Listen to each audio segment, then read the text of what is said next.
मसीह का प्यारा वचन, ये है वचन प्यारा। परमेश्वर के धन्य नाम की महिमा हो। प्रभात मनन के सत्र 2612 में आप सभी का बड़े प्रेम के साथ स्वागत करता हूं। आइए आज के मनन के लिए हम पढ़ते हैं यूहन्ना की पहली पत्री अध्याय 5 पद 16। यदि कोई अपने भाई को ऐसा पाप करते देखे जिसका फल मृत्यु ना हो तो विनती करे, और परमेश्वर उसे उनके लिए जिन्होंने ऐसा पाप किया है जिसका फल मृत्यु ना हो जीवन देगा। पाप ऐसा भी होता है जिसका फल मृत्यु है। इसके विषय में मैं विनती करने के लिए नहीं कहता। अपनी पहली पत्री के अंतिम भाग की ओर आते समय प्रेरित यूहन्ना कुछ गंभीर बातों को यहाँ विश्वासियों के साथ साझा करने की कोशिश कर रहा है। प्राथमिक रूप में इफिसुस के विश्वासियों से और तत्पश्चात पत्री को पढ़ने वाले सभी विश्वासियों से यूहन्ना कह रहा है कि परिणाम के दृष्टिकोण से देखा जाए पाप को दो भागों में बांट सकते हैं। पहला,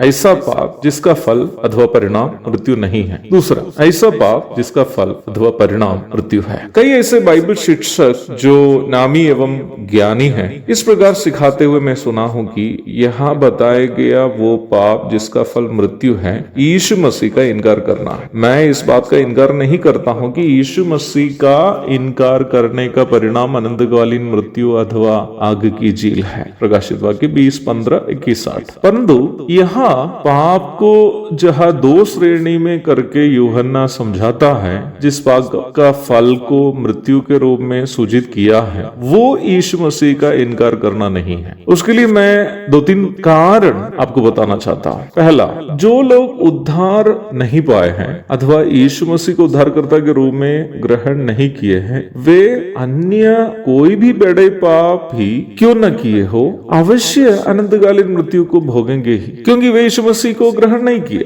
तब उनके पापों को मृत्यु दंड के योग्य पाप या मृत्यु नहीं मिलने का पाप करके अलग अलग रूप में समझाने की आवश्यकता नहीं। दूसरा, यहाँ इस पद में मृत्यु शब्द के लिए उपयोग किया गया यूनानी शब्द हनीस को प्राथमिक रूप में शारीरिक मृत्यु को सूचित करता है। हाँ, ये मैं इनकार नहीं करता हूँ कि हनीस को शब्द को यूनानी में रूपकात्मक रूप में आत्मिक मृत्यु के लिए भी उपयोग किए जाते हैं। परंतु तीसरा कारण जो मैं आपको बताऊंगा वो ये स्पष्ट करता है कि यह उपयोग किया गया हनीस को शब्द आत्मिक मृत्यु को नहीं बल्कि शारीरिक मृत्यु को ही सूचित करता है। अब तीसरा कारण सुन लीजिएगा। मैं पूर्व में कई बार ये आपको बताया हूँ कि बाइबल में जितनी भी पत्रियां हैं, अर्थात रोमियो से लेकर यहूदा तक के सभी पुस्तक विश्वासियों के लिए ही लिखी गई है। प्रत्येक पत्री कोई ना कोई विश्वासी भाई या बहन को, नहीं तो कोई कलीसिया के लिए ही भेजी गई। एक भी पत्री नहीं है जो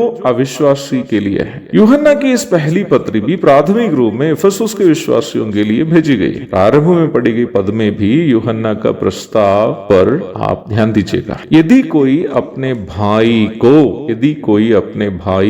यहाँ भाई के लिए एडल्फोन करके शब्द का उपयोग किया है, जो मसीही भाई बहनों के लिए नया नियम में उपयोग किया गया एडल्फो शब्द का एक वचन रूप है। मेरा कहने का तात्पर्य यह है कि इन प्रमाणों से यह बात स्पष्ट हो जाती है कि यह प्रेरित यूहन्ना उद्धार पाए हुए मसीह विश्वासियों के द्वारा करने वाले पापों को ही ऐसे पाप जिसका फल मृत्यु है या ऐसे पाप जिसका फल मृत्यु नहीं है करके सूचित किया है। यदि ऐसी बात है तो किस पाप का प्रेरित यूहन्ना ऐसे पाप जिसका फल मृत्यु है या ऐसे पाप जिसका फल मृत्यु नहीं है करके बताए हैं? मेरे व्यक्तिगत अध्ययन में मृत्यु दंड के योग्य पाप को सूचित करने वाले 3 बाइबल भाग नया नियम में है। प्रभु की इच्छा हुई है तो कल के मनन में मैं आपका ध्यान उन बाइबल भागों की ओर ले जाऊंगा। तब तक के लिए आपसे विदा हो जाता हूं। प्रभु आप सबको आशीष दे। आमीन।